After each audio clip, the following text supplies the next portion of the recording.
الصبح بدا من طلعته والليل دجى من وفرته نحمده ونصلي على رسوله الكريم اما بعد فقد قال الله تبارك وتعالى كما ورد في سورة الأعراف اعوذ بالله من الشيطان الرجيم بسم الله الرحمن الرحيم فالذين آمنوا به وعزروه ونصروه واتبعوا النور الذي انزل معه اولئك هم المفلحون صدق الله العظيم رب اشرح لي صدري ويسر لي امري واحلل عقدة من لساني يفقهوا قولي اللهم ربنا الهمنا رشدنا واعذنا من شرور انفسنا اللهم صل على عبدك ونبيك ورسولك وحبيبك وخليلك محمد وبارك وسلم وصلی وسلم وبارک علی جمیع الانبیاء والمرسلین وعلی ملائکتک المقربین وعلی عبادک الصالحین وعلینا معہم یا ارحم الراحمین آمین یا رب العالمین۔ محترم وائس چانسلر صاحب، اساتذہ کرام، عزیز طلباء و طالبات، السلام علیکم ورحمۃ اللہ وبرکاتہ۔ آج جو مجھے موضوع دیا گیا ہے اس کے لیے میں نے سورہ اعراف کی آیت نمبر 157 کا آخری ٹکڑا جو ہے وہ آپ کو سنایا ہے۔ اس کا ایک پس منظر ہے وہ جان لیجئے۔ آپ کو معلوم ہے کہ جب حضرت موسیٰ بنی اسرائیل کو لے کر مصر سے نکلے ہیں، اس کے بعد مرحلہ آیا کہ اللہ تعالیٰ نے حضرت موسیٰ کو کوہ طور پر طلب فرمایا تورات عطا کرنے کے لیے۔ ان کی غیر حاضری میں ایک فتنہ کھڑا ہوا اور کچھ لوگوں نے ایک بچڑا بنا کر اس کی پرستش شروع کر دی بنی اسرائیل میں سے، سامری کا بنایا ہوا بچڑا۔ جب حضرت موسیٰ واپس آئے انہوں نے یہ دیکھا تو بہت غضبناک ہوئے، اور پھر اللہ تعالیٰ کے حکم سے فیصلہ ہوا کہ 12 قبیلوں میں سے جن لوگوں نے بھی یہ شرک کیا ہے ان کو انہی قبیلوں کے لوگ خود قتل کریں۔ کئی ہزار اسرائیلی قتل ہوئے۔ یہ بہت بڑا یوں سمجھئے کہ پرج ہوا ہے اس قوم کے اندر۔ اس کے بعد پھر مزید اللہ تعالیٰ کی خدمت میں استغفار کے لیے حضرت موسیٰ علیہ السلام اپنے 70 بڑے بڑے سردار جو تھے 12 قبیلوں کے ان کو لے کر حاضر ہوئے۔ وہاں انہوں نے استغفار کیا اور ایک دعا کی، پروردگار وَاكْتُبْ لَنَا حَسَنَةً فِي الدُّنْيَا وَالْآخِرَةِ، ہمارے لیے نیکی کا اندراج کر دے، دنیا میں بھی آخرت میں بھی۔ جواب ملا اللہ تعالیٰ کی طرف سے، دیکھو عذاب تو میں جس کو چاہوں گا دوں گا، اور ویسے میری رحمت ہر شے کے ساتھ موجود ہے، ہر شے کا وجود میری رحمت سے ہے، لیکن ایک میری خاص رحمت ہے جو میں لکھ رکھوں گا ان لوگوں کے لیے جو میرے نبی امی آخری رسول ان پر ایمان لائیں گے صلی اللہ علیہ وسلم۔ وہ جب آئیں گے اور وہ نیکی کا حکم دیں گے، بدی سے روکیں گے، پاکیزہ چیزوں کو حلال قرار دیں گے، ناپاک چیزوں کو حرام قرار دیں گے، نوع انسانی کے اوپر جو بوجھ تھے جو اس وقت ہوں گے ان کو اتاریں گے۔ وہ جب آئیں گے تو جو لوگ فَالَّذِينَ آمَنُوا بِهِ نمبر 1، وَعَزَّرُوهُ نمبر 2، وَنَصَرُوهُ نمبر 3، وَاتَّبَعُوا النُّورَ الَّذِي أُنزِلَ مَعَهُ أُولَئِكَ هُمُ الْمُفْلِحُونَ۔ جو لوگ ان پر ایمان لائیں گے، ان کی تعظیم اور توقیر کریں گے، ان کی مدد کریں گے، اور جو نور ان کے ساتھ نازل کیا جائے گا یعنی قرآن، اس کی پیروی کریں گے، وہ ہوں گے جو فلاح پانے والے ہوں گے، میری خصوصی رحمت سے حصہ ان کو ملے گا۔ اب یہاں پہلے تو دعا کر لیجئے، اللہم ربنا اجعلنا منہم، اے اللہ ہم سب کو ان میں شامل فرما دے۔ جو تیرے نبی کے ساتھ تعلق کی ان 4 بنیادوں کی شرائط کو پورا کر سکے، تقاضوں کو پورا کر سکے۔ اب ذرا ان میں سے ایک ایک کو لیجئے۔ ایمان جانی پہچانی چیز ہے، ایمان جسے کہتے ہیں، اس کی تشریح میں جانے کی ضرورت نہیں، وقت بھی محدود ہے، لیکن ایک بات سمجھنے کی ہے بہت ضروری۔ ایمان کے 2 لیول ہیں۔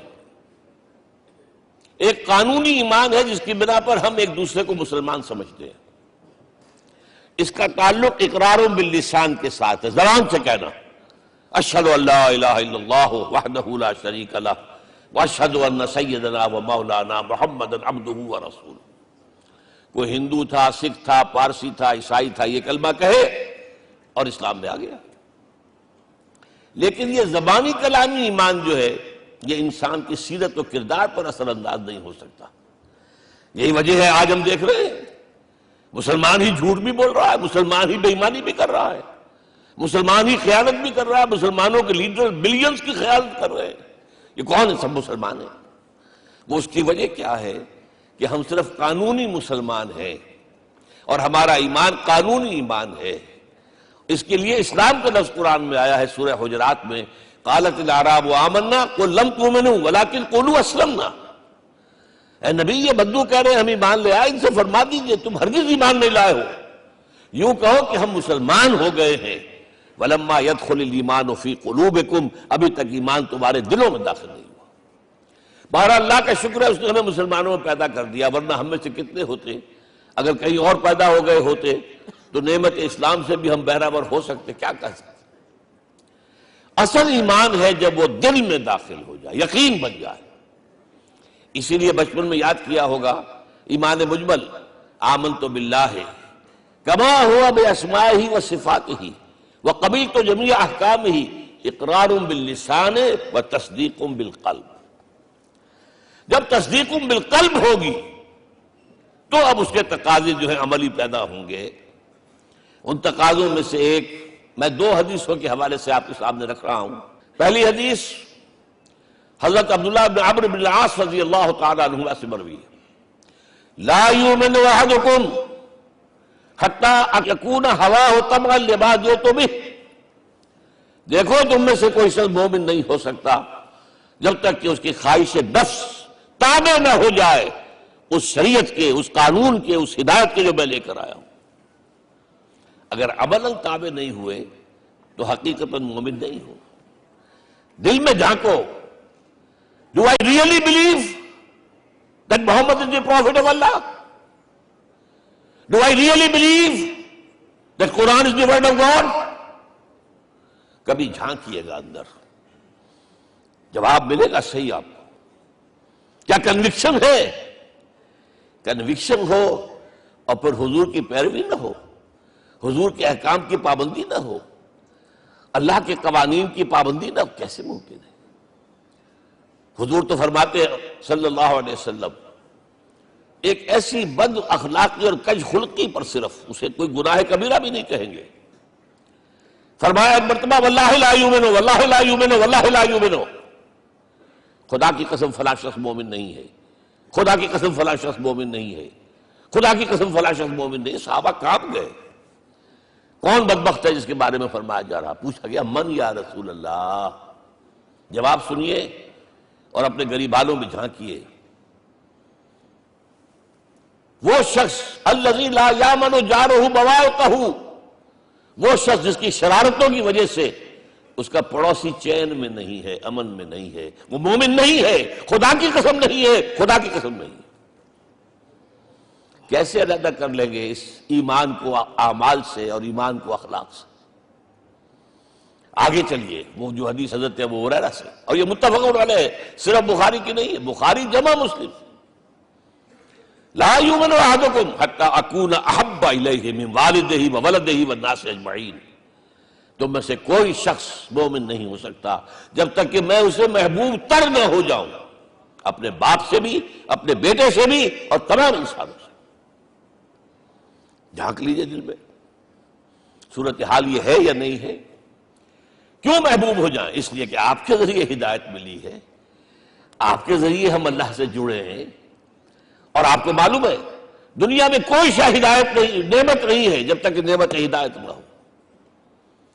اگر صحت اچھی ہے، ہدایت نہیں ہے، تو بدماشیاں کریں گے، کیا کریں گے؟ آپ کو معلوم ہے صحت اچھی جو ہے کہ جا کے کھپے گی، اگر ہدایت نہیں ہے۔ اگر دولت ہے، ہدایت نہیں، کیا کریں؟ گلچھرے اڑائیں گے، عیاشیاں کریں گے، لوگوں پر اپنی دولت کا روب گاڑیں گے۔ اولاد ہے، ہدایت نہیں ہے، یہ اولاد سہان روح بھی بن جائے گی کہیں آپ کے لیے۔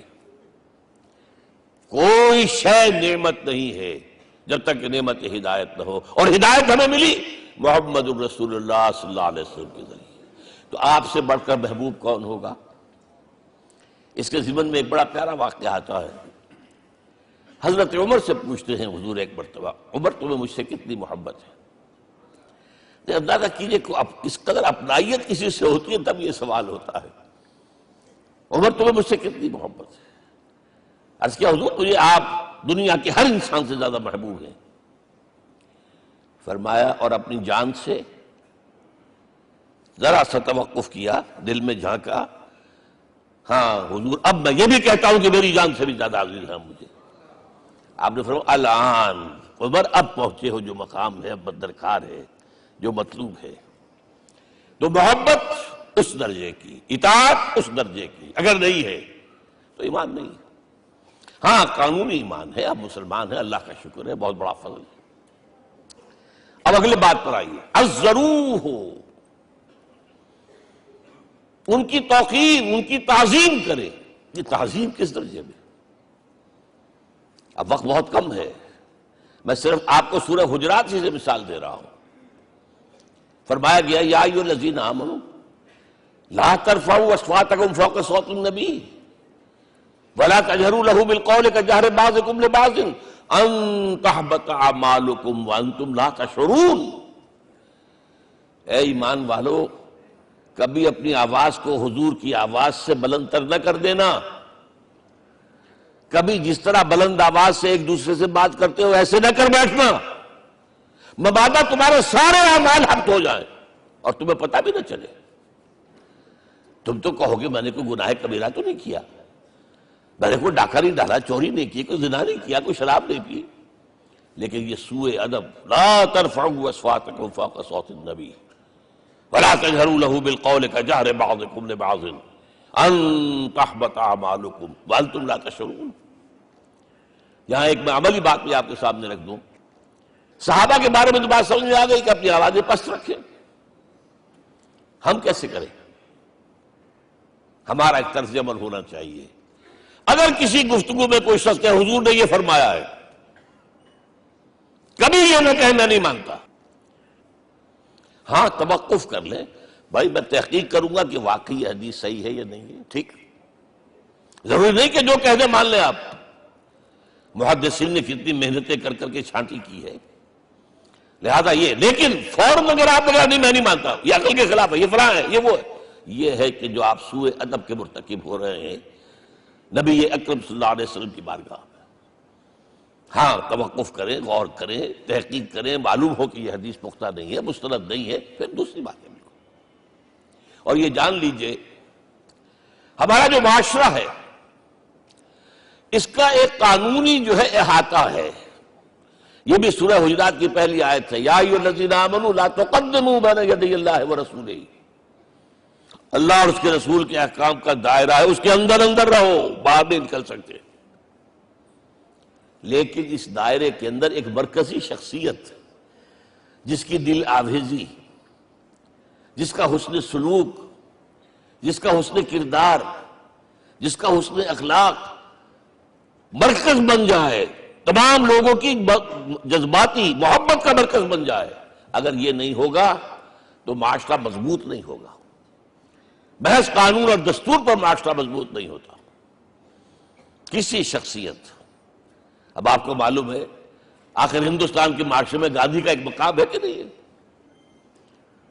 آخر یہ سارا معاملہ چل رہا ہے اسی کے گرد کے نہیں؟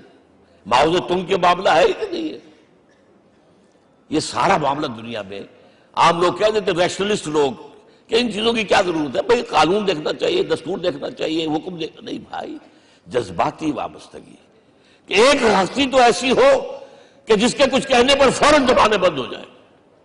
اور اس کا نقشہ میں سعودی عرب میں دیکھتا ہوں، اگر وہاں کے دو بدو لڑ رہے ہوں سخت اور ایک دوسرے کو کھانے کو دوڑ رہے ہوں، کوئی شخص کہتے صلی علی النبی، فوراً خاموش. معلوم ہوتا ہے آگ کے اوپر کسی نے پانی ڈال دیا، خاموش، صلی علی النبی، صرف یہ کہنے سے. یہ جذباتی وابستگی اگر محمد سے نہیں ہے صلی اللہ علیہ وسلم تو آپ کا معاشرہ کبھی مضبوط نہیں ہوگا. یہ مرکزی شخصیت، یہ مرکز ہے. اسی لیے ان کے احترام کا یہ درجہ ہے، کیونکہ اس سے کیا ہوگا؟ تمہارا شیرازہ بکھر جائے گا. اگر ان کے ساتھ جذباتی محبت نہیں ہوگی تمہارا شیرازہ بکھر جائے گا. یہ آیا معاملہ. اب میں آپ کو بتانا چاہتا ہوں تہذیب. ہمارے ہاں اصل میں بدقسمتی سے ہم سیرت کی تقریریں کرتے ہیں، حضور کی عظمت بیان کرنے کی کوشش کرتے ہیں. کچھ لوگ تو خیر حضور کی زلفیں ہیں، حضور کی آنکھیں ہیں، حضور کی کملی ہے، حضور کا سایہ نہیں تھا وغیرہ، یہ باتیں اپنی جگہ ہیں، ہر چیز ٹھیک ہے. لیکن یہ جان لیجئے حضور کی اصل عظمت ایک نبی اور رسول کی حیثیت سے ہے، اور وہ شے وہ ہے جہاں جبرائیل کے بھی پر جل رہے ہیں. اس کی حقیقت کون جانتا ہے؟ میں ایک مثال دے رہا ہوں آپ کو کہ حضور 100 میں مثال رکھا کرتے تھے. آج روزہ رکھا، شام کو افطار نہیں کیا، وہ رات کو چل رہا ہے روزہ، اگلے روز پھر وہ کنٹینیو کر رہا ہے شام تک. 2 دن کا 100 میں مثال، 3 دن کا بھی رکھتے تھے. صحابہ نے اجازت چاہی، حضور ہمیں بھی اجازت دے دیں. نہیں، آج کے حضور آپ تو رکھتے ہیں، ہمیں منع کرتے ہیں. اب سنیے، ایکم مثلی، تمہیں سے کون ہے مجھ جیسا؟ ابھی تو عند ربی، میں تو اپنے رب کے پاس رات گزارتا ہوں. ہوا یطعمنی ویسقین، وہ مجھے کھلاتا اور پلاتا ہے. کیا سمجھیں گے ہم؟ کیا ہماری سمجھ میں آئے گا؟ یہ معاملہ نبوت کے جو اسرار و رموز ہیں، ان کا جو مقام اور مرتبہ ہے، وہ کوئی نبی پہچان سکتا، غیر نبی تو پہچان ہی نہیں سکتا. ایک ڈاکٹر کا کیا مقام ہے اپنے فن میں؟ وہ کوئی ڈاکٹر ہی سمجھ سکے گا نا، غیر ڈاکٹر کہاں سمجھے گا؟ اور حقیقت میں وہی سمجھے گا جو اس سے بھی اوپر کا ڈاکٹر ہے. نیچے والا تو نہیں سمجھ سکتا. جو کمتر ہے وہ تو صرف اوپر دیکھے گا، اللہ اللہ خیر صلی اللہ. جو اوپر ہے اور ظاہر ہے محمد سے اوپر کوئی نہیں صلی اللہ علیہ وسلم. یہی وجہ ہے، دیکھیے شیخ سعدی کو کیا کہنا پڑا،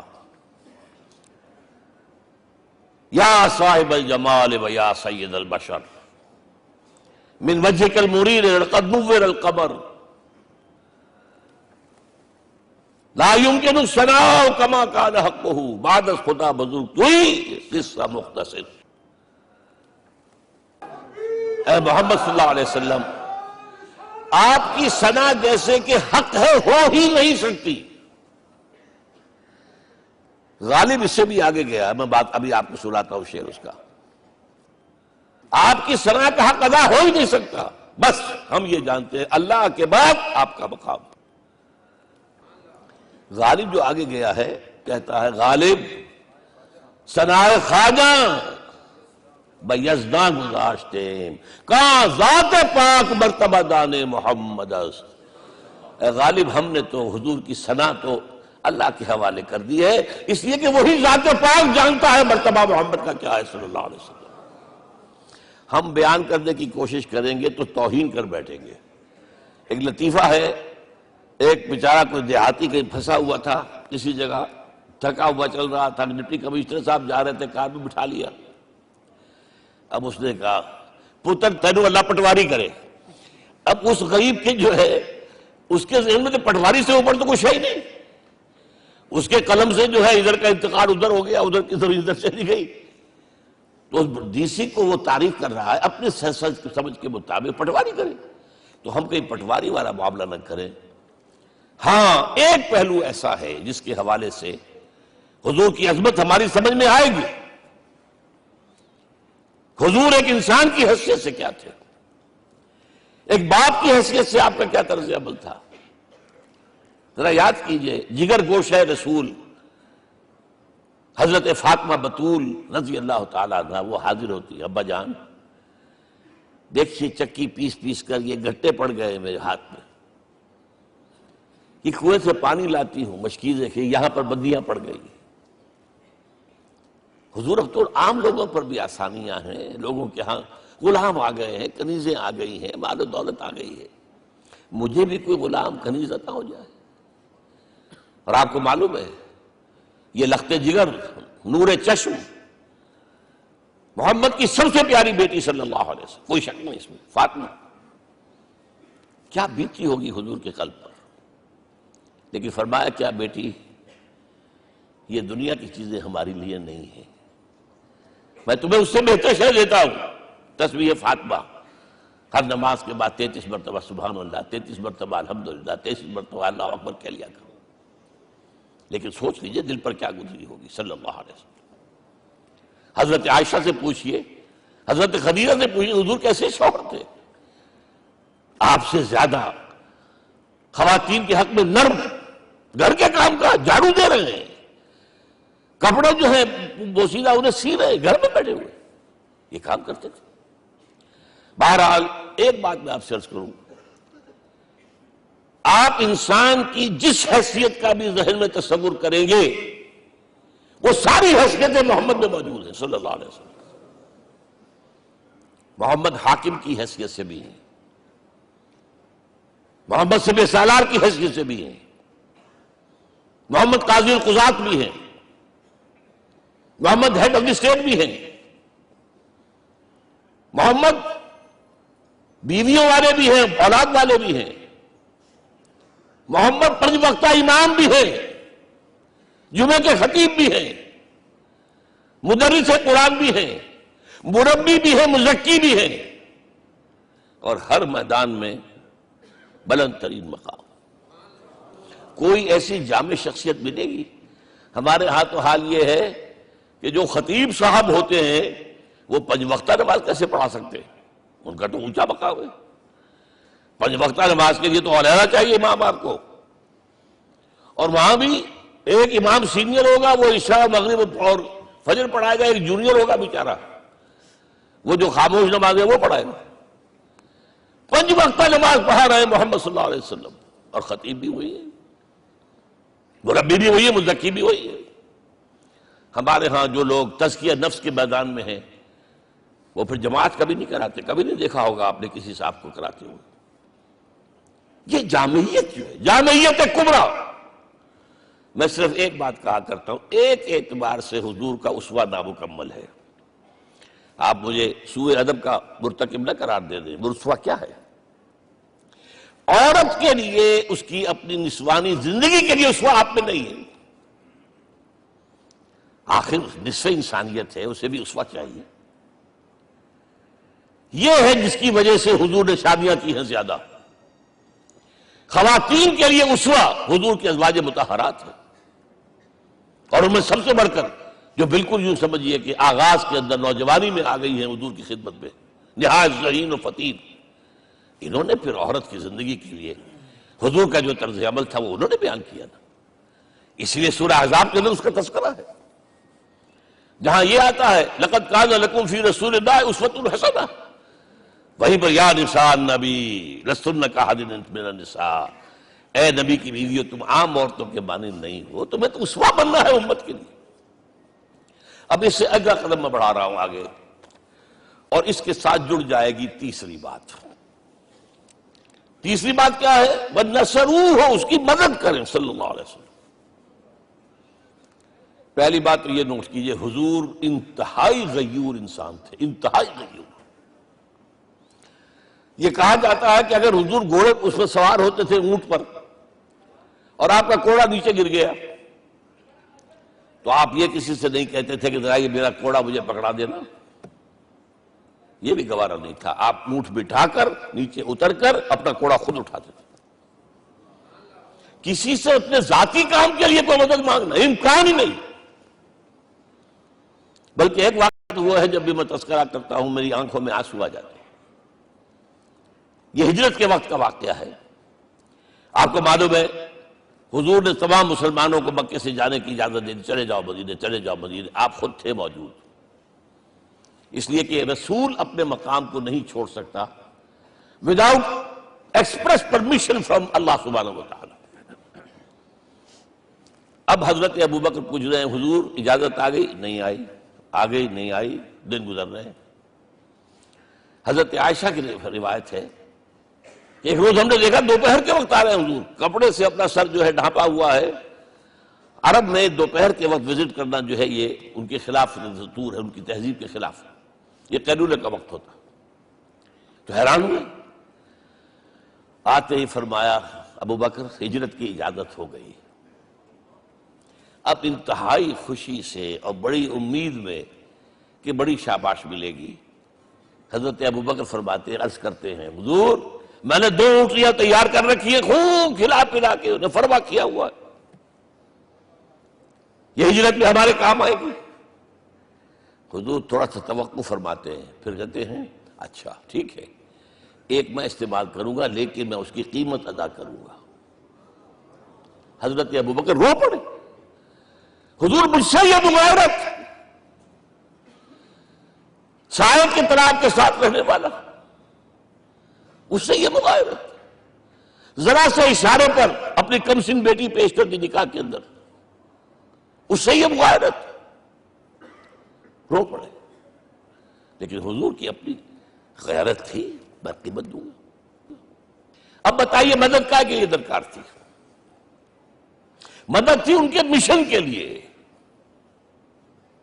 مشن 2 حصوں میں تھا، اس کو جانیے، آج کچھ علمی باتیں آ رہی ہیں۔ حضور کے مشن کے 2 حصے، ایک ابتدائی جو تمام انبیاء اور رسول کا تھا، ایک تکمیلی جو صرف محمد کا صلی اللہ علیہ وسلم۔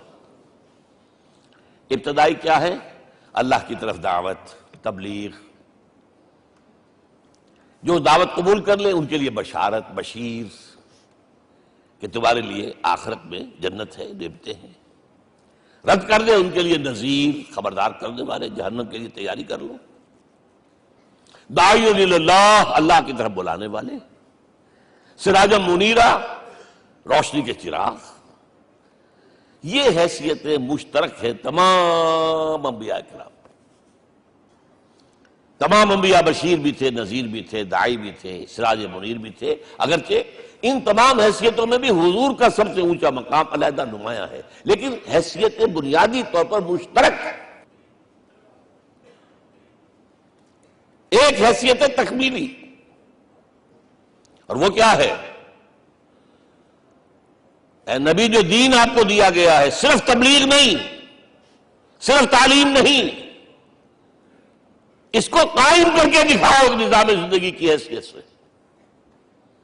3 مرتبہ قرآن میں یہ الفاظ حضور کے لیے آئے ہیں، هو الذی ارسل رسولہ بالہدی ودین الحق لیظہرہ علی الدین کلہ۔ 3 دفعہ سورہ توبہ میں یہ الفاظ آئے، سورہ صف میں یہ الفاظ آئے، سورہ فتح میں یہ الفاظ آئے۔ وہی اللہ جس نے بھیجا ہے اپنے رسول کو صلی اللہ علیہ وسلم، الہدا قرآن حکیم، ہدایت کاملہ، اور نمبر 2 دین حق۔ یہ 2 چیزیں دے کر بھیجا، کس لیے؟ تاکہ اس دین کو غالب کرے پورے نظام زندگی پر۔ یہ معاملہ ذرا سوچئے، اور یہ حضور کے لیے 3 دفعہ، اور کسی اور نبی کے لیے 1 دفعہ بھی نہیں۔ قرآن مجید کے اس نقطے کو ذہن نشین کر لیجیے۔ اصل میں یہ کیا ہے؟ اسے ہم یوں کہیں گے، ایک ہے نبوت و رسالت، ایک ہے تکمیل نبوت و رسالت۔ ہمارے ہاں ختم نبوت کے اوپر تو زور دیا گیا ہے، اور صحیح دیا گیا ہے، ایمان کا ہمارا جز ہے۔ حضور کے بعد کسی نے بھی دعویٰ کیا نبوت کا، وہ جھوٹا، کذاب، دجال، جس نے مانا وہ بہرحال دائرہ اسلام سے خارج ہے، اور جو بھی کچھ ہوا کرے وہ۔ یہ چونکہ قانونی بات تھی اس لیے اس کا حق ادا کیا علماء کرام نے، واقعہ ہے کہ اس میں کوئی کمی نہیں رکھی، لیکن حضور کی فضیلت اس میں نہیں ہے۔ فرض کیجئے کہ نبوت چلی آ رہی تھی ہموار طور پر، ایک جگہ آ کے ختم ہو گئی، تو فضیلت کون سی ہوئی؟ نہیں، نبوت اور رسالت تدریجاً ترقی کرتے ہوئے اپنے نقطۂ عروج کو پہنچ کر ختم ہوئی، یہ ہے فضیلت۔ اب آپ سوچئے، الہدا دیا گیا حضور کو، تو کیا تورات میں ہدایت نہیں تھی؟ سورہ اعراف کی آیت ہے، سورہ مائدہ کی، انا انزلنا التوراۃ فیہا ھدی و نور، ہم نے نازل کی تھی تورات، اس میں ہدایت بھی تھی، نور بھی تھا. ہم مانتے ہیں اللہ کی کتاب تھی. وہی فرمایا ہے انجیل فیہا ھدی و نور، اس میں ہدایت بھی تھی، نور بھی تھا. پھر یہ الہدیٰ قرآن آیا. یہ کیا ہے؟ ہدایت نے درجہ بدرجہ ترقی کرتے ہوئے قرآن میں آ کر کامل ہو گئی، ہدایت کامل. وجہ کیا ہے؟ انسان کا شعور بھی تو درجہ بدرجہ بڑھا ہے. ایک وقت تھا ہمارا بچپن تھا، فکر کے اعتبار سے، سوچ کے اعتبار سے، علم کے اعتبار سے. ہمارے آباء و اجداد کبھی جو رہتے تھے غاروں کے اندر یا کبھی آئے ہیں تو کیا تھا ان کے پاس؟ اب اس وقت جو ہے کسی کو آپ پرائمری کے بچے کو پی ایچ ڈی ڈاکٹر رکھ دیجئے ٹیوٹر، تو کیا پڑھائے گا تو وہی جو پرائمری کا بچہ سمجھ سکے. لہذا وہ جو کہا گیا تھا آدم کو اس زمین کی خلافت دیتے، فَإِمَّا يَأْتِيَنَّكُم مِّنِّي هُدًى فَمَن تَبِعَ هُدَايَ فَلَا خَوْفٌ عَلَيْهِمْ وَلَا هُمْ يَحْزَنُونَ. یہ ہدایت رفتہ رفتہ آئے گی آئے گی آئے گی آئے گی. اور یہ بات جان لیجئے، پروفیسر ڈاکٹر محمد شریف نے جو کتاب لکھی ہے فلسفے کی تاریخ پر، اس میں بتایا ہے کہ 1200 برس انسانی تاریخ کے بہت ہی پروڈکٹیو ہے فلسفیانہ فکر کے لیے. From 600 BC to 600 AD 1200 years سارے فلسفے اسی میں پیدا ہوئے. سقراط، مختار، افلاطون اور یہ سب نکل گیا، کنفیوشس بھی آ گیا، تاؤ بھی آ گیا، اور بدھ بھی آ گیا، جین بھی آ گیا، سب آ گئے. گویا کہ انسان جب کچھ سوچ سکتا تھا، جتنا سوچ سکتا تھا سوچ چکا. اور یہ بھی سنا دوں، حضرت عیسیٰ نے کہا تھا اپنے حواریوں سے، ڈپارٹنگ جو میسج تھا، مجھے ابھی تم سے اور بھی بہت باتیں کرنی تھی لیکن تم ان کا تحمل نہیں کر سکو گے. جب وہ فارقلیت آئے گا صلی اللہ علیہ وسلم تو تمہیں سب کچھ بتائے گا.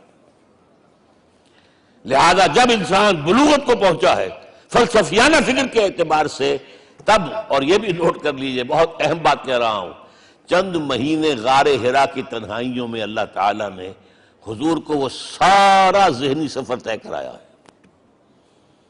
کیا کرتے تھے حضور جا کر غار حرا میں؟ کبھی سوچا آپ نے؟ اگر آپ یہودیوں میں پیدا ہوئے ہوتے تو یہودی طرز پر آپ عبادت کرتے. اگر کہیں عیسائیوں میں پیدا ہوتے تو عیسائیوں کی طرف پر آپ تو نہیں تھے. آپ تو پیدا وہ مشرکین میں شرک کرنے کا امکان ہی نہیں آپ کے لیے. تو کیا کرتے تھے؟ حدیث کے الفاظ یہ تحنس فی، وہاں جا کر عبادت کرتے تھے. اب شارحین حدیث نے بہت عمدہ لکھا ہے، کانا صفت و تعبدہ فی غار حرا التفکر والاعتبار. غار حرا میں آپ کی عبادت فکر، غور و فکر، تفکر و اعتبار، جس کی میں تعبیر یہ کر رہا ہوں، جس کو کہا کبھی اکبر الہ آبادی نے، خدا کے کام دیکھو بعد کیا ہے اور کیا پہلے. نظر آتا ہے مجھ کو بدر سے غار حرا پہلے. تم غار حرا کو نہیں جانتے. مصطفیٰ اندر حرا خلوت گزید، قوم آئین و حکومت آفرید. The most productive part of the period life of Muhammad is that which he passed in غار حرا.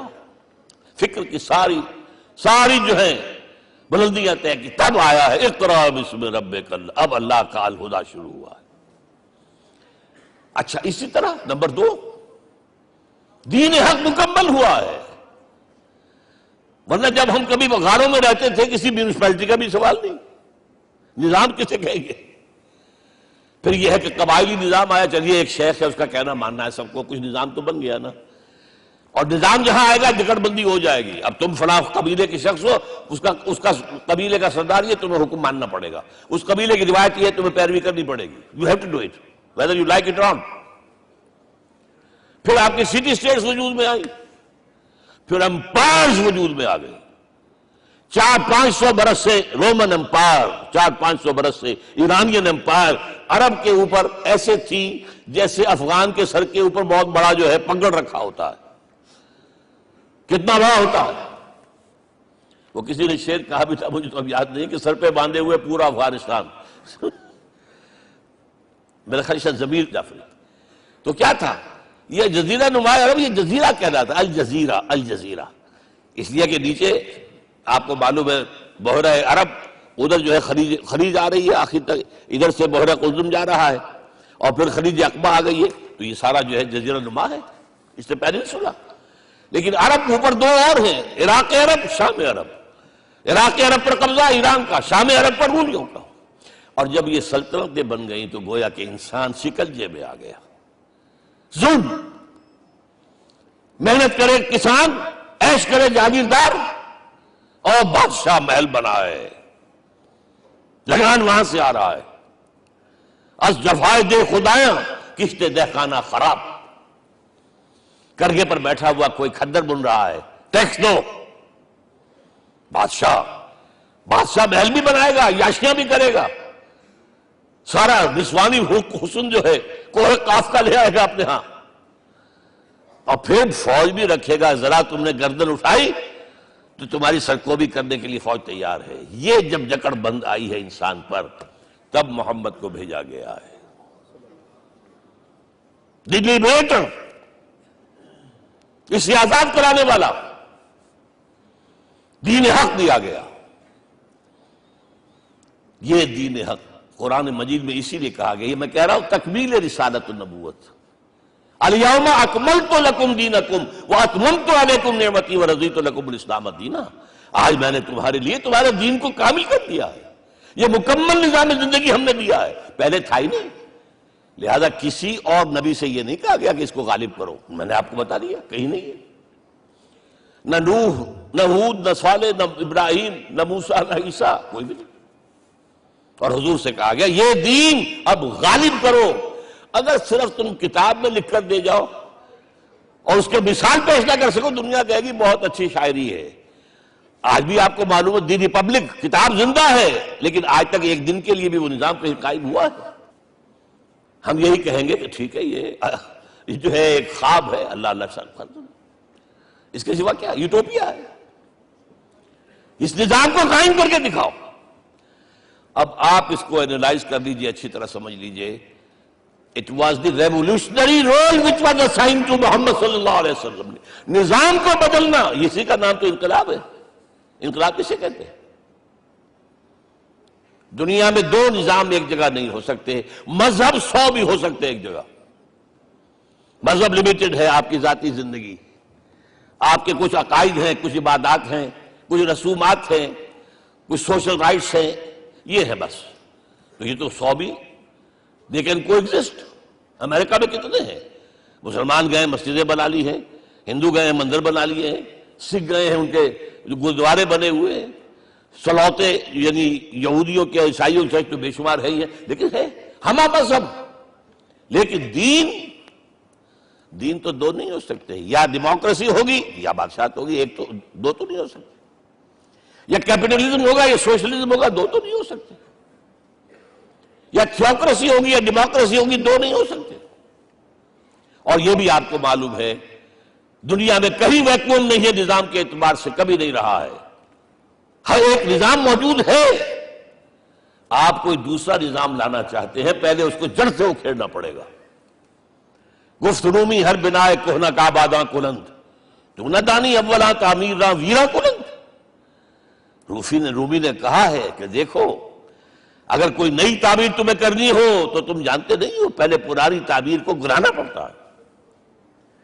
پہلے آپ نظام جڑ سے کھینچ کر پھینکیں گے باہر، تب نظام لائیں گے نا۔ اور یہ ظاہر بات ہے جو نظام بھی ہے اس کے ساتھ ویسٹڈ انٹرسٹ ہے، اس کے ساتھ پریولیج کلاسز ہیں، دے وانٹ اسٹیٹس کو، وہ کوئی تبدیلی نہیں ماننے کو تیار، کیونکہ اسی نظام کی شاخوں پر تو ان کے گھونسلے بنے ہوئے، وہی سے تو مفادات ان کے وابستہ ہے۔ لہذا نظام جو ہے بدلنے کے لیے جانیں دینی پڑتی ہے، خون بہانا پڑتا ہے، جان جوکھوں کا کام کرنا پڑتا ہے، اس کے بغیر نظام نہیں بدلتا۔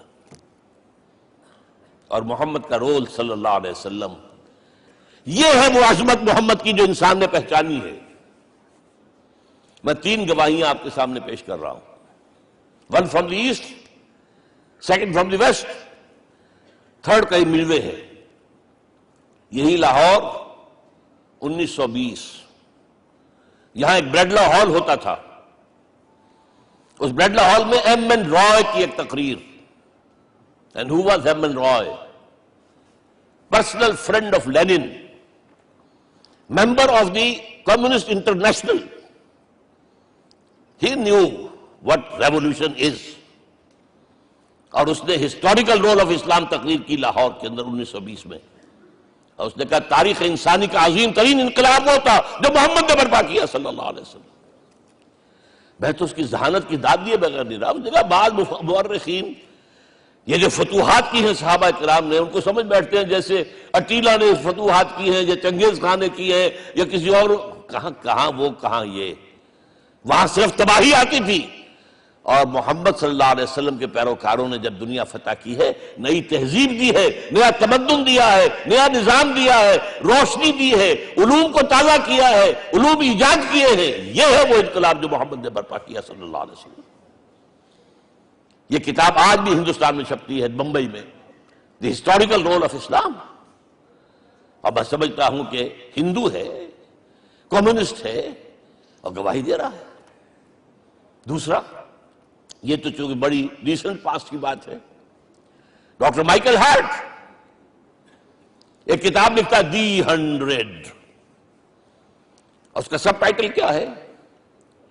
اے selection and gradation of the 100 most influential personalities of the human race, human history. پوری انسانی نسل میں سے ان لوگوں کو چن لو جنہوں نے اس کی تاریخ کے دھارے کے رخ کو موڑا ہو۔ ادھر جا رہا تھا ادھر کر دیا، ادھر جا رہا تھا ادھر کر دیا۔ جن لوگوں نے بھی تاریخ کا دھارا موڑا، پہلے سلیکٹ کر لو، سلیکشن۔ 100 آدمی کا ہم آ گئے، اب گریڈیشن، ان میں سب سے زیادہ کس نے کیا، اور ٹاپ پر لایا محمد کو صلی اللہ علیہ وسلم۔ یہ کتاب تو اویلیبل ہے، پڑھیے۔ اور چونکہ عیسائی ہیں اور حضرت عیسیٰ کو نمبر 3 پر لے گیا، غور کیجئے۔ نمبر 2 پر لایا نیوٹن کو، بابائے طبیعت، اور پھر کہتا ہے naturally I owe an explanation, میں عیسائی ہوتے ہوئے I am placing Muhammad at top, how? This is because, یہ لفظ یاد کیجئے، this is because he is the only person supremely successful in both the religious and secular fields۔ ذہانت، وہ زندگی جو آج تقسیم کر دی گئی ہے، یہ مذہبی زندگی ہے، یہ سیکولر ہے، یہ ریاست ہے، قانون ہے، یہ ہے، اور اس کو علیحدہ رکھو بھائی، مذہب کو علیحدہ رکھو۔ وہ کہتے ہیں کہ یا تو مجھے ملتا ہے کہ وہ آدمی جو ادھر اونچا ہے تو دوسری طرف نیچا ہے، کچھ بھی نہیں، ادھر اونچا ہے تو ادھر کچھ نہیں۔ روحانیت میں، دین میں، اخلاق میں عیسیٰ سے اوپر کون جائے گا؟ لیکن حکومت میں، ریاست میں کوئی قدم ہی نہیں رکھا، زیرو۔ مذہب کتنا بڑا پیدا کر لیا گوتم بدھ نے، لیکن ریاست، حکومت زیرو۔ اور بڑے سے بڑے جو ہے شہنشاہ اور بڑے سے بڑے کانکرس، کوئی چلا آیا ہے، آپ سوچئے جو گریک آ رہا ہے، جو سکندر اعظم کہاں سے چل کر مقدونیہ سے کہاں پہنچ گیا؟ بیاس تک۔ اٹیلا کہاں سے پہنچ گیا؟ مشرق سے مغرب تک۔ لیکن مذہب و اخلاق کے اندر زیرو نہیں بلکہ مائنس ویلیو لانی پڑے گی۔ ایک ہی انسان ہے، آپ کم سے کم give credit to his honesty, ایک ہی انسان، دو ہے ہی نہیں۔ He is the only person supremely successful in both the religious and the secular fields. اب آئیے تیسری میں گواہی دے رہا ہوں ایک ایسے شخص کی جو ویسے شاتم رسول ہے، گالیاں دی ہیں اس نے، بدترین گالیاں دی ہیں، رقیق حملے کیے، جیسے رشدی نے کیے ہیں، ایسے تسلیمہ نسرین نے کیے ہیں، سب اس طرح کے کیے ہیں۔ وہ ایچ جی ویلز ہے، فکشن سٹوری رائٹر، ہسٹورین بھی ہے، 2 کتابیں ہیں اس کی تاریخ پر، تاریخ انسانی عالم، short history of the world and concise history of the world. جو رقیق حملے کیے ہیں میں اس کا ذکر نہیں کر، ذکر اس لیے کر دیا کہ معلوم ہے وہ دشمن ہے، دوست نہیں ہے۔ اگر کسی کا دوست ہوگا تو تعریف کرے گا، وہ دشمن ہے، میں اسٹیبلش کرنا چاہتا ہوں، ہی از انیمی۔ اور عربی زبان کا ایک مقولہ یہ ہے کہ الفضل ما شہدت بہ الاعداء، فضیلت تو وہ ہوتی ہے جس کی ایک گواہی دشمن دے۔ جب وہ آیا ہے concise history of the world میں چیپٹر آخری حضور کا، جو حضور کے چیپٹر میں جو آخری بات خطبہ حجۃ الوداع کو کوٹ کیا ہے، لا فضل لعربی علی عجمی ولا لعجمی علی عربی ولا لأحمر علی اسود ولا لأسود علی احمر الا بالتقوی. کسی عرب کو کسی عجمی پر کوئی فضیلت نہیں، کسی عجمی کو کسی عرب پر کوئی فضیلت نہیں، کسی گولے کو کسی کالے پر کوئی فضیلت نہیں، اور کسی کالے کو کسی گورے پر کوئی فضیلت نہیں، ہاں تقوی کے ساتھ فضیلت ہے. اب ذرا میرا ایک ایک لفظ نوٹ کیجئے، کیا لکھتا ہے اس پر؟ Although the sermons of human freedom, fraternity and equality were said before also, and we find a lot of these sermons in Jesus of Nazareth. مسیح ناصری حضرت عیسیٰ علیہ السلام کے ہاں بھی واعظ تو ہمیں بہت ملتے ہیں، but it must be accepted that it was Muhammad sallallahu alaihi wasallam who for the first time in history established a society based on these principles. انسانی حریت، اخوت، مساوات، اس کے واعظ کہنے تو بہت آسان ہے، تقریریں کرنی تو بہت آسان ہے، لیکن ان ویلیوز کو باقاعدہ اسٹیبلش کرنا ایک سوسائٹی میں ماننا پڑتا ہے، یہ اسے دینا پڑا ہے کریڈٹ جو بھی ہے. لیکن ایک بات نوٹ کر لیں، مبادہ کہیں آپ میرے بارے میں سوء ظن ہو جائے، تازہ ایڈیشن جو اب اویلیبل ہے اس میں سے یہ نکال دیے گئے ہیں. آج کے جو ان کے ایڈیٹرز ہیں ان کے حلق سے نیچے نہیں اتر رہے. اتنی بڑی حقیقت، آپ پنجاب لائبریری یا پبلک لائبریری سے جا کے پرانا ایڈیشن لیجئے، concise history of the world کے اندر آپ کو یہ الفاظ مل جائیں گے. Although the sermons of human fraternity, freedom and equality were said before also, and we have a lot of these sermons in Jesus of Nazareth, but it must be accepted that it was Muhammad sallallahu alaihi wasallam who for the first time in history established a society based on these principles. اب یہ جو mission میں نے آپ کے سامنے رکھا، ایک بنیادی مشن قرآن کی تبلیغ کرو، تبلیغ کرو، تبلیغ کرو، تبلیغ کرو. یا ایھا رسول بلغ ما انزل الیک من ربک وان لم تفعل فما بلغت رسالتہ. نمبر 2، جو دین حق دیا اسے غالب کرو، قائم کرو، نافذ کرو، اس کی مثال پیش کرو دنیا کے سامنے. ان دونوں میں مدد درکار تھی محمد الرسول اللہ کو. جیسے حضرت مسیح نے کہا تھا، وَإِذْ قَالَ عِيسَىٰ ابْنُ مَرْيَمَ لِلْحَوَارِيِّينَ مَنْ أَنصَارِي إِلَى اللَّهِ، کون ہے میرا مددگار اللہ کی راہ میں. جیسے کہ اللہ فرماتے ہیں سورہ حدید میں، بڑی پیاری آیت ہے، بڑی ریولوشنری آیت ہے، بلکہ میں لفظ استعمال، بڑی ننگی انقلابی آیت ہے قرآن مجید کی. اتنا صاف اللہ تعالیٰ ہی سچ بول سکتا ہے، کوئی اور تو ضرور کہیں نہ کہیں اس کے اوپر کوئی کپڑا ڈال کے بات کرے گا. آیت نمبر 25 آف سورۃ الحدید، لقد ارسلنا رسلنا بالبینات، ہم نے اپنے رسولوں کو بھیجا واضح نشانیوں کے ساتھ، معجزات کے ساتھ. وانزلنا معهم الکتاب والمیزان، ان کے ساتھ کتاب اتاری، شریعت اتاری، میزان اتاری، نظام اتارا. لِيَقُومَ النَّاسُ بِالْقِسْطِ، تاکہ لوگ عدل پر قائم ہوں. اس لیے کتاب کیوں بھیجی، رسول کیوں بھیجے، نبی کیوں بھیجے، وحی کیوں بھیجی؟ تاکہ لوگ عدل پر قائم ہوں. یہ اس سے بڑی آیت کوئی ہوگی؟ عدل اجتماعی، سوشل جسٹس. اب اگلا ٹکڑا پڑھیے، وَأَنزَلْنَا الْحَدِيدَ، ہم نے لوہا بھی اتارا ہے، فِيهِ بَأْسٌ شَدِيدٌ، اس سے اسلحہ بنتا ہے، جنگی قوت ہے. وَلِيَعْلَمَ اللَّهُ مَن يَنصُرُهُ وَرُسُلَهُ بِالْغَيْبِ، اور اللہ دیکھ لینا چاہتا ہے کون ہے اس کے وفادار بندے جو لوہے کی طاقت کو ہاتھ میں لے کر اللہ اور اس کے رسول کی مدد کرتے ہیں. دین اللہ کا، اسے قائم کرنا اللہ کی مدد ہے، اسے قائم کرنا محمد کا فرض ہے، اس کے جد و جہد کرنا محمد کی مدد ہے صلی اللہ علیہ وسلم. یہ تھی نصرت. اور یہ نصرت آپ کو معلوم ہے حضور کی زندگی میں صحابہ نے کرام نے کی ہے کہ نہیں کی؟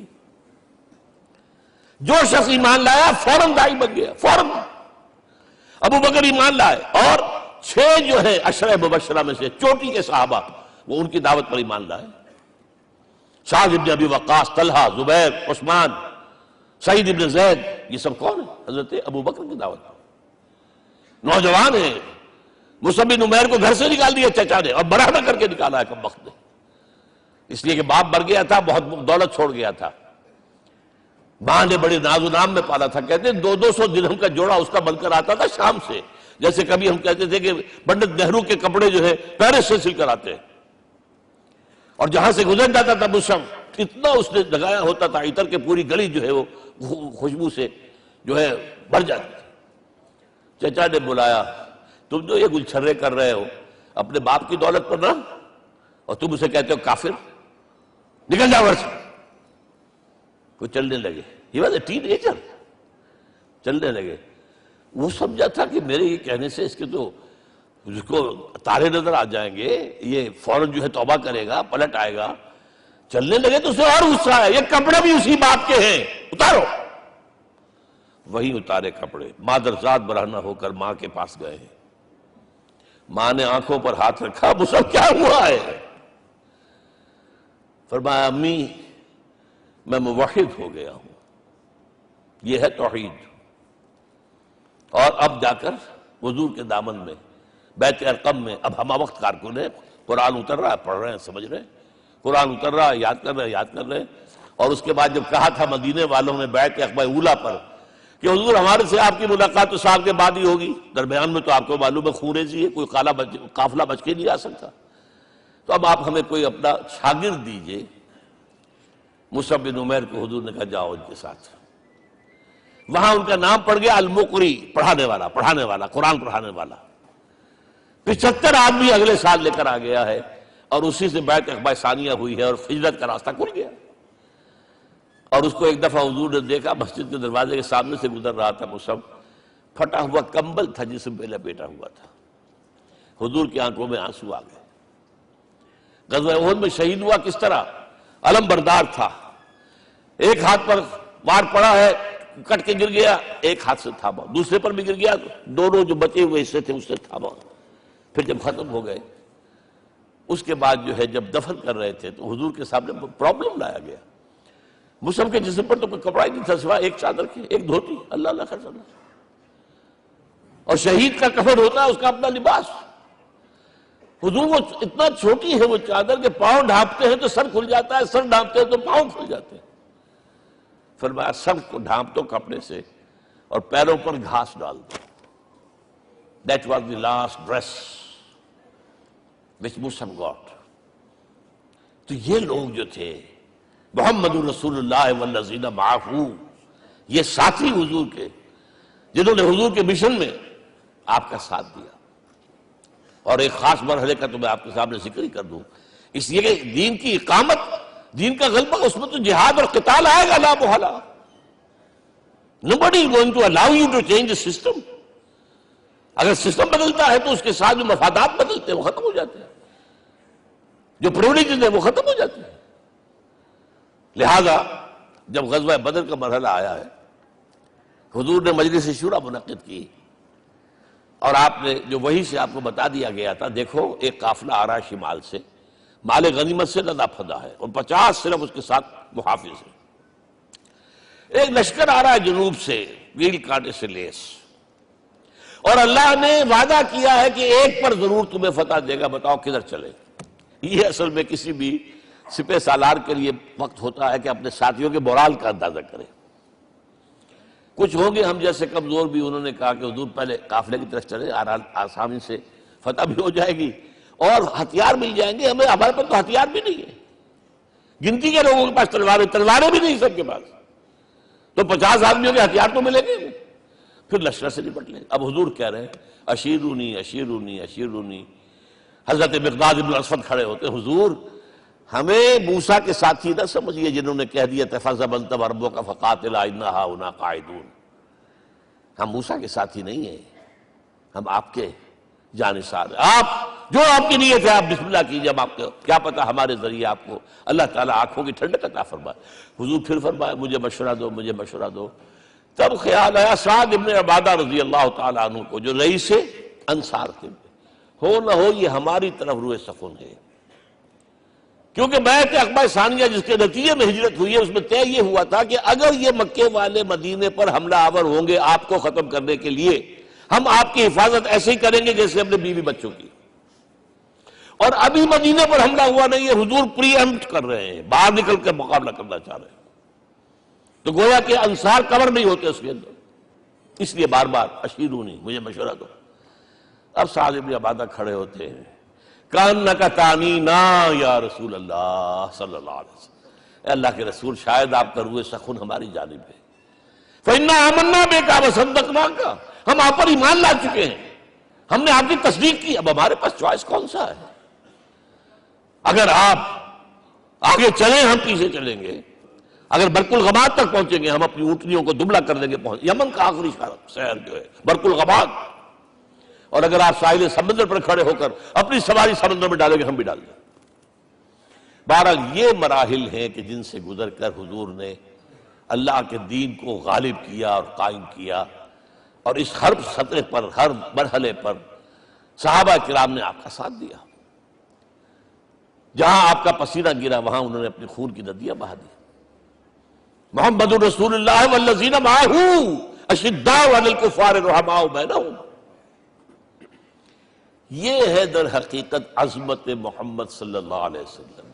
آج کے دور میں سمجھ لیجیے اچھی طرح، یہ دور جس کا کہ فاتح ہے حضور، فاتح سے مطلب افتتاح کرنے والے، اس دور میں اجتماعی نظام کی اصل اہمیت ہے۔ اجتماعی نظام غلط ہے، ایکسپلائٹیٹو ہے، تقسیم دولت کا نظام غلط ہے، کیا ہوگا؟ ایک طرف دولت جمع ہوگی، ایکومولیشن آف ویلتھ، ایک طرف بھوک، افلاس، فاقہ ہوگا۔ شاہ ولی اللہ دہلوی کہتے ہیں کہ جس معاشرے میں تقسیم دولت کا نظام غلط ہو جائے، یہ دو دھاری تلوار ہے، دو دھاری، دونوں طرف کاٹتی ہے۔ ایک طرف دولت جمع ہوگی تو عیاشیاں ہوں گی، بدماشیاں ہوں گی، گلچرے ہوں گے، وہ بھی خراب، معاشرے کے لیے خراب، اور ایک طرف فقر ہوگا اور بھوک ہوگی اور فاقہ ہوگا، یہ بھی خراب۔ اس لیے کہ حضور فرماتے ہیں کاد الفقر و یکون کفرا، فقر تو انسان کو کفر کی حد تک پہنچا دیتا ہے، لہذا فق کو کل نظام کو توڑنا ہوگا۔ یہ الفاظ ہے شاہ ولی اللہ دہلوی رحمۃ اللہ علیہ کے، جو 12ویں صدی ہجری کے مجدد ہیں۔ اس نظام کو بدلنا، اب آپ سوچئے حضور صلی اللہ علیہ وسلم نے جب اپنے اس مشن کی تکمیل کر لی، تو میں اب دو باتیں آپ کو بتا رہا ہوں۔ چونکہ حضور کی بعثت صرف عرب کے لیے نہیں تھی، صرف عربوں کے لیے نہیں تھی، صرف ملک عرب کے لیے نہیں تھی۔ اگر یہ ہوتا تو آپ کا کام مکمل ہو گیا تھا، پورے عرب میں اللہ کی حکومت قائم ہو گئی، ایک ایک شخص تک قرآن پہنچ گیا۔ لیکن 5 جگہ قرآن میں آیا ہے وَمَا أَرْسَلْنَاكَ إِلَّا كَافَّةً لِلنَّاسِ بَشِيرًا وَنَذِيرًا، ہم نے نہیں بھیجا آپ کو مگر تمام انسانوں کے لیے بشیر اور نذیر بنا کر۔ لہذا کام مکمل نہیں ہوا، اقبال کہتا ہے وقت فرصت ہے کہاں، کام ابھی باقی ہے، نور توحید کا اتمام ابھی باقی ہے۔ یہ بھی تکمیل رسالت کا مظہر ہے کہ حضور سے پہلے کوئی رسول پوری نوع انسانی کے لیے نہیں بھیجا گیا، آپ پہلے رسول ہیں اللہ کے اور آخری جو پوری نوع انسانی کے لیے بھیجے گئے۔ حضرت عیسیٰ نے بھی یہی کہا تھا اپنے حواریین سے، تو سینٹ پال نے اسے تبلیغی مذہب بنایا ہے۔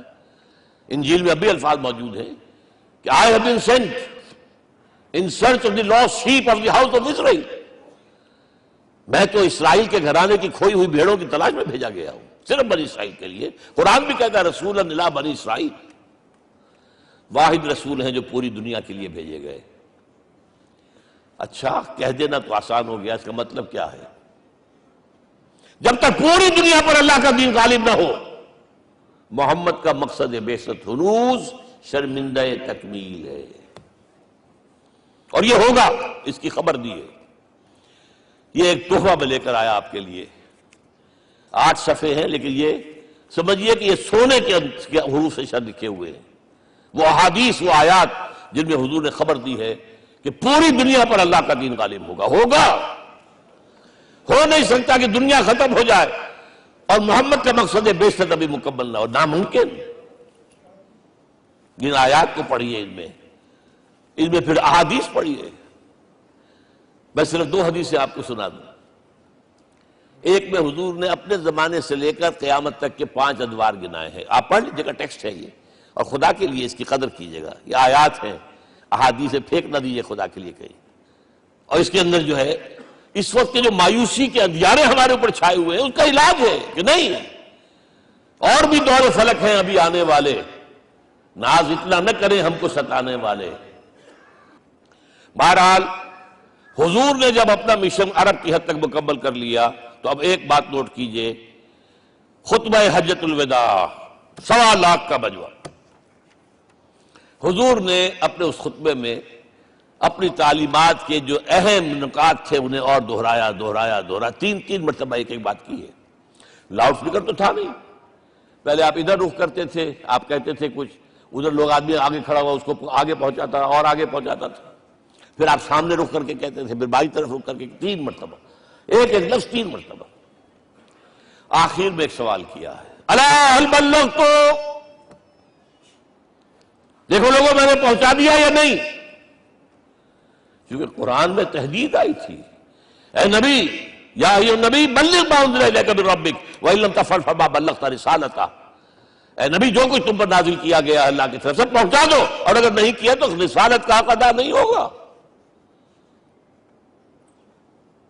اور اس میں سورہ اعراف کی آیت نمبر 6 اگر پڑھ لیں، فَلَنَسْأَلَنَّ الَّذِينَ أُرْسِلَ إِلَيْهِمْ وَلَنَسْأَلَنَّ الْمُرْسَلِينَ، ہم ان سے بھی پوچھیں گے جن کی طرف رسولوں کو بھیجا، اور رسولوں سے پوچھیں گے ہم نے تمہارے پاس اپنا پیغام پہنچایا تھا، تم نے پہنچایا کہ نہیں لوگوں کو؟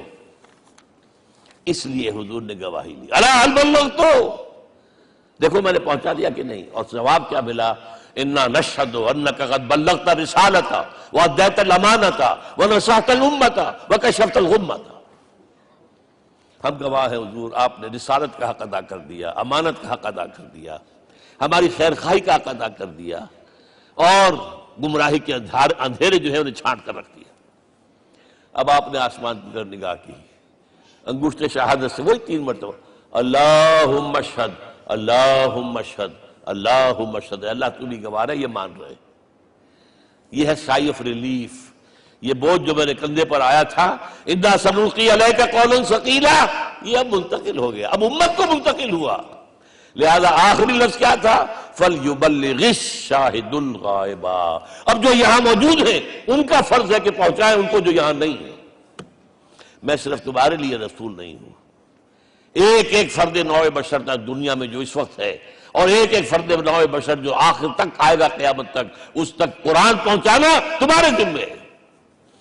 ہم نے نہیں پہنچایا، اسی لیے آج ہم اللہ کے عذاب میں ہیں۔ آج کیوں ذلیل کے کل تک نہ تھی پسند گستاخی فرشتہ ہماری جناب میں، 1.5 بلین مسلمان، لیکن عزت نام کی کوئی شے ہے؟ G7 G9 G11 G13 G15 کوئی مسلمان بھی ہے ان میں؟ نہ 3 میں نہ 13 میں، نہ G7 میں نہ G15 میں، نن۔ اتنی بڑی تعداد، سیکیورٹی کونسل میں کسی سیٹ کی امید ہے؟ نن۔ آپ کے وسائل پر ان کا قبضہ ہے، آپ کی ٹیکسیشن کے احکام وہاں سے آ رہے ہیں، ریٹ بڑھاؤ، چینی کے اس کے بڑھاؤ، اور فلاں کے بڑھاؤ، اور بجلی کے بڑھاؤ، اور تیل کے بڑھاؤ، کیا ہو رہا ہے؟ کیوں دلیل ہے؟ اور نمبر 2، آج دنیا میں خون اگر بہ رہا ہے تو صرف مسلمان کا ہو گیا، مانند آب ارضا مسلمان کا لہو۔ 60 سال سے کشمیر اور فلسطین، پھر درمیان میں صومالیہ، چچنیا، کوسوو، یہ سب بوسنیا، پھر آپ کو معلوم ہے فلپائنز، پھر جو کچھ ہوا افغانستان میں، اور جو کچھ ہوا اب ہو رہا ہے، جو کچھ ہوا عراق میں، یہ کیوں ہے؟ We are criminals number 1. We have not done our duty. ہم نے قرآن کو اپنا امام نہیں بنایا، دوسروں کے سامنے کیا پیش کریں گے؟ ہمارا اپنا سارا نظام سود کے اوپر مبنی ہے۔ بہرحال پہلا فرض یہ ہے، اب اس کو پہنچاؤ، اور یہاں تک فرمایا بلغوا عنی ولو آیۃ، پہنچاؤ میری جانب سے چاہے ایک ہی آیت، preach on my behalf۔ یہ کام جو ہے جو کہا گیا تھا، واقعہ یہ کہ میں 50 برس سے کر رہا ہوں، یہ آج کی بات نہیں ہے۔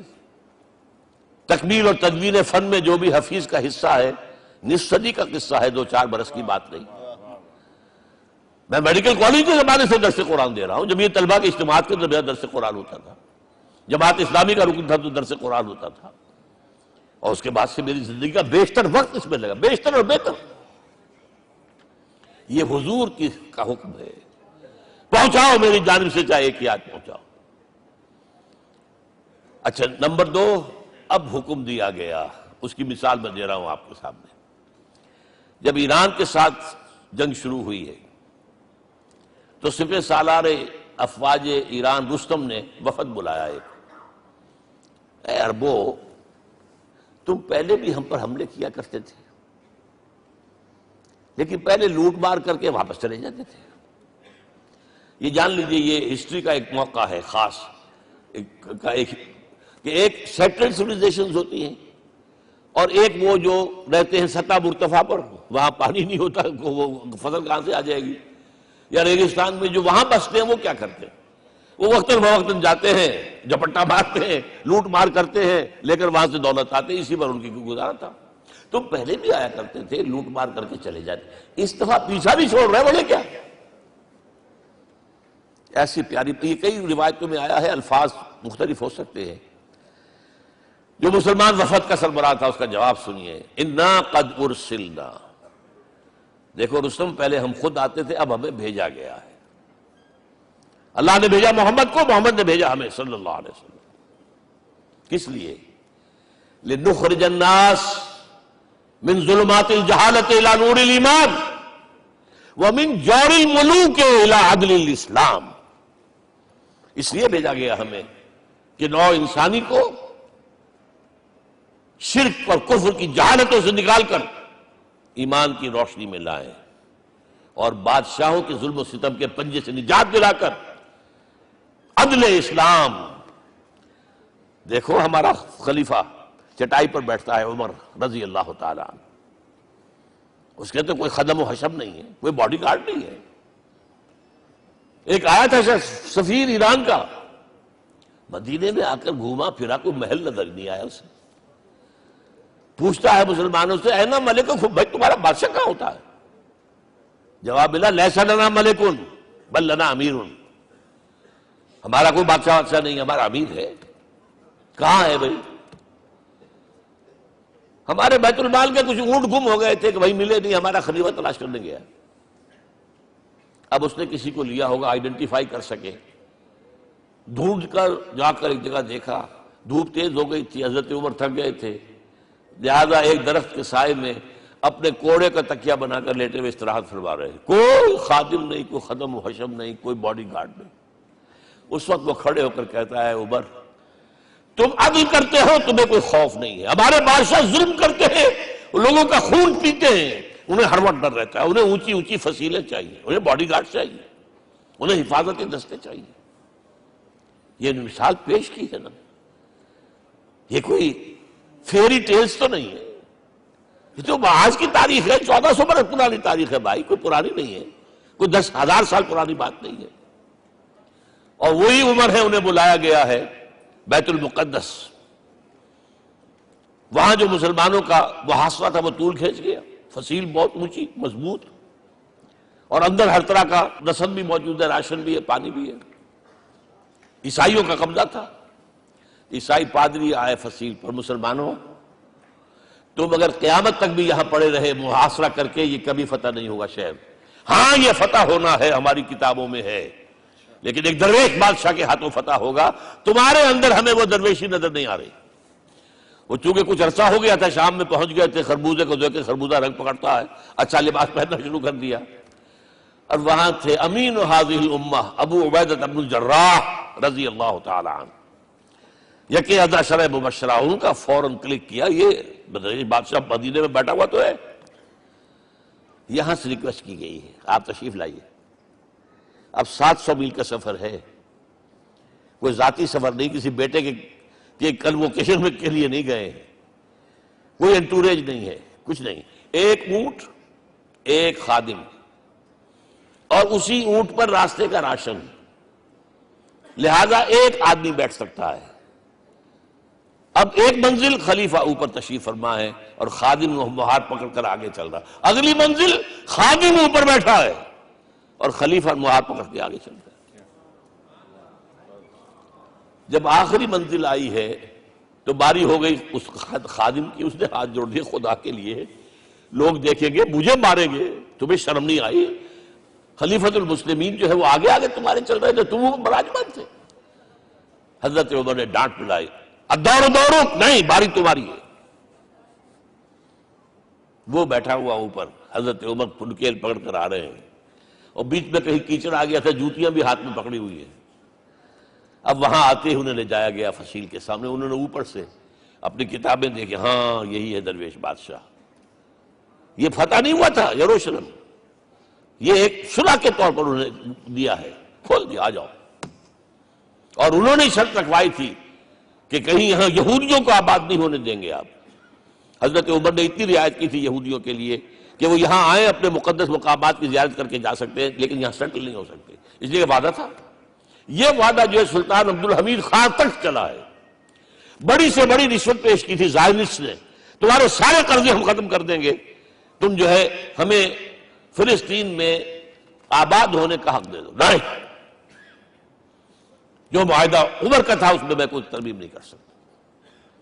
تو یہ مثالیں ہیں جو پیش کی گئی ہیں۔ میں تو کہا کرتا ہوں، جب میں نے پڑھا تھا کہ کرنل جمال عبد الناصر کی بیٹی سائیکل پر جاتی ہے کالج، کیو این لائی کی بیٹی بھی سائیکل پر کالج جاتی ہے، احساس ہوا تھا عظمت ہے نا آخر، چاہے وہ کسی غیر پہ ہو۔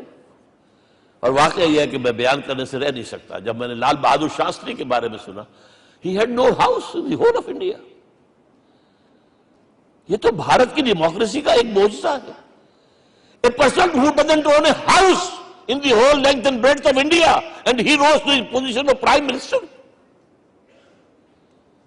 ہمارے ہاں کسی میونسپلٹی کا جو ہے ممبر نہیں بن سکتا، اس کی بیوی اپنے گھر میں خود کھانا پکاتی تھی، کوئی ملازم نہیں تھا۔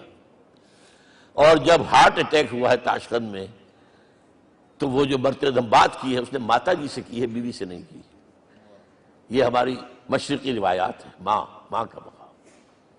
لیکن یہ تمام مثالیں جو ہیں، پوری نوع انسانی 10 مرتبہ پیدا ہو کر ختم ہو جائے، حضرت عمر والی مثالیں نہیں لا سکتے۔ رات کو گشت کر رہے ہیں، ایک جگہ سے رونے کی آواز آئی، معلوم ہوا کہ بچے ہیں، بھوکے ہیں، رو رہے ہیں۔ ماں سے پوچھا گیا کیا معاملہ ہے، کہ کیا کروں، کچھ نہیں ہے، میں نے یہ آنڈی چڑھا دی ہے، چولہے کے اوپر آگ جلا دی ہے، بچوں سے کہا کچھ پک رہا ہے، ذرا انتظار کرو، سو جائیں گے۔ کانپ گئے، ایسے گئے سیدھے بیت المال، آٹے کی بوری اپنے غلام سے کہا میرے کندھے پر رکھ، پہلے چلتا ہوں، نہیں، قیامت کے دن تم میرا بوجھ نہیں اٹھا سکو گے۔ اپنے کندھے پر بوری رکھ کر لائے ہیں، کھانا پکوایا، کھلایا بچوں۔ اب اگر حضور یہ کہے کہ سید القوم خادم ہوں، تو یہ حقیقت تھی کہ نہیں تھی؟ ورنہ اگر یہ مثال نہ آتی تو کہتے جی شاعری تو اچھی ہے، بہت اچھا شعر کہہ دیا، کوئی سردار بھی کبھی خادم ہوا ہے۔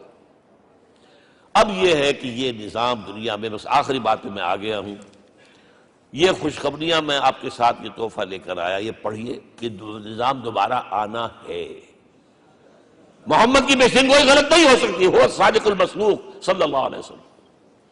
اگرچہ ابھی ہمیں اور سزائیں ملنی ہیں، اور سخت سے سختر سزائیں آنی ہیں۔ ابھی آرمگیڈون سر پر تنی ہوئی ہے، کھڑی ہوئی ہے، ملحمۃ العظمیٰ جسے حدیث میں کہا گیا۔ آرمگیڈون پتہ نہیں آپ نے کبھی سنا ہے کہ نہیں سنا ہے؟ یہ بائبل کی آخری کتاب جو ریولیشن جان ہے، اس میں ہے کہ ایک بہت بڑی جنگ ہوگی، گریٹر اسرائیل بنانے کے لیے بہت بڑی جنگ ہوگی، and you said the stage has been set for that۔ NATO تیار اسی کے لیے ہو رہا ہے دوبارہ۔ کس لیے؟ نیٹو چیف سے پوچھا گیا تھا کہ تمہارا دشمن جو تھا USSR تو ختم ہوا، گھٹنوں کے بل پڑا ہوا ہے، اب کس کے لیے اس کو ایکسٹینڈ کر رہے ہو اور آرگنائز کر رہے ہو؟ اب ہمیں مسلم فنڈامنٹلسٹ سے نمٹنا ہے۔ یہ ہے وہ کروسیڈ جو شروع ہوئی۔ یہودی اور عیسائی نیو کنزرویٹوز، نیو کونس، یہ دونوں جڑے ہوئے ہیں، ایک 5 پوائنٹ ایجنڈا ہے ان کا جس پر دونوں کا اتفاق ہے۔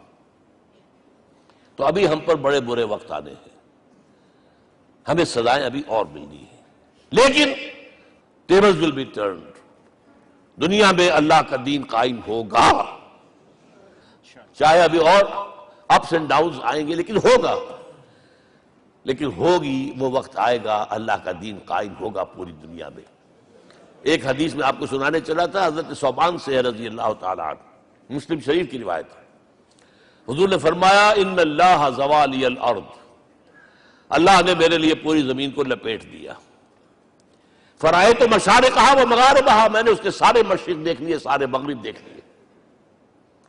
وَإِنَّ أُمَّتِي سَيَبْلُغُ مُلْكُهَا مَا زُوِّئَ لِي مِنْهَا، میری امت کی حکومت ان تمام علاقوں پر قائم ہو کر رہے گی جو اللہ نے زمین کو لپیٹ کر مجھے دکھا دیے. یہ ہونا ہے. And that is going to be the end of this world. Armageddon بھی آ جائے گی پہلے، ملحمت العظمیٰ بھی آئے گا، سزائیں بھی ملیں گی، بالآخر وہ ہوگا. لیکن آخری بات، میرے اور آپ کے لیے مسئلہ لمحہ فکریہ کیا ہے؟ میں اور آپ کہاں کھڑے ہیں؟ Are we on the side of Allah or on the side of America? بہرحال یہ تو جو اپس اینڈ ڈاؤنز آنے ہیں، میرے اور آپ میں سے ہر شخص کے سوچنے کی بات یہ ہے، یہ تو انقلاب تو آئے گا، حضور کے ذریعے سے آیا. کچھ لوگ حضور کے ساتھی بن گئے، ان کی دنیا بن گئی، آخرت بن گئی، قیامت میں کے بعد جو کچھ ملنا ہے اللہ تعالیٰ روح و ریحان و جنت النعیم. کچھ رہ گئے کہ چاہے سگا چچا تھا محروم رہ گئے، ابو لہب. آج بھی یہ قافلہ ادھر چل رہا ہے. اقبال نے بالکل ٹھیک کہا ہے کہ دنیا کو ہے پھر مار کا روح و بدن پیش، تہذیب نے پھر اپنے درندوں کو ابھارا، اللہ کو پاور دیے مومن پہ بھروسہ، ابلیس کو یورپ کی مشینوں کا سہارا. اور صحیح کہا ہے. آخری بات جو کہہ رہا ہوں، ایک نقطہ میرا رہ گیا ہے، وَاتَّبَعُوا النُّورَ الَّذِي أُنزِلَ مَعَهُ، چوتھی بات، اور یہ کہ وہ لوگ جو اس نور کا اتباع کریں گے کہ جو ان کے ساتھ نازل کیا قرآن، اس لیے کہ قرآن ہی ذریعہ ہے، آلہ انقلاب ہے. قرآن انسانوں کو بدلتا ہے، افراد کو، افراد مل کر جماعت بن کر وہ جو انقلاب برپا کرتے ہیں. بٹ انڈیویجول چینج، اقبال کے الفاظ میں چوں بجا در رفت جہاں دیگر شود، یہ قرآن اگر کسی کے باطن میں اتر جاتا ہے تو اس کے اندر انقلاب آ جاتا ہے. He is a change person from within. وَاتَّبَعُوا النُّورَ الَّذِي أُنزِلَ مَعَهُ. لیکن آخری دور کے بارے میں چند اشعار سنا رہا ہوں. شب گریزاں ہوگی آخر جلوہ خورشید سے، یہ چمن معمور ہوگا نغمہ توحید سے، ہو کر رہے گا. اور پھر دلوں کو یاد آ جائے گا پیغام سجود، پھر جبیں خاک حرم سے آشنا ہو جائے گی. اور آنکھ جو کچھ دیکھتی ہے لب پہ آ سکتا نہیں. میں حیرت ہوں کہ دنیا کیا سے کیا ہو جائے. آب روان کبیر تیرے کنارے کوئی دیکھ رہا ہے کسی اور زمانے کے خواب. وہ زمانہ آنا ہے، لیکن دیکھنا یہ ہے کہ میرا اور آپ کا اس میں کتنا حصہ ہے.